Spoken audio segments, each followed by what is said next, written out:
Justerjong kwamen de Frieske steden bij elkaar om waarom te zien op de formatie van het nieuwe college. Daarin komen het CDA, de FNP, de VVD en de SP. De vriendschap tussen de VVD en de SP kwam als een verrassing. En daar kwam de SP door de bocht. Of in ieder geval om de hoek.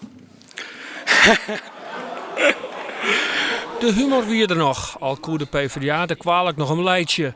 Nevens informateur Benedictus is het de schuld van de partij zelf dat de Sociaaldemocraten net meer mee regeren. Ja, de Partij van de Arbeid had hem zelf moeten spul zetten. We hebben 12 parteren maar een informateur hadden. En toen we als zondag hier bestuurservaring van de PvdA samen oerboord. Hij had echt zo ervaren dat het te gauw weer. Ja, ik had het echt zo ervaren. In 2 parteren, voor 2 uur, had ik zo in zondag hier gearworking aan de kant scoot. En wij winnen nog net eens aan de inhoud daar. En wij winnen een inhoudelijke partij. Wij willen het hebben voor de koers van Friesland. Op 22 april is de IEG-komst van de Frieske PvdA. Dan zullen we omzien op de verkiezings- en de collegeonderhandelings.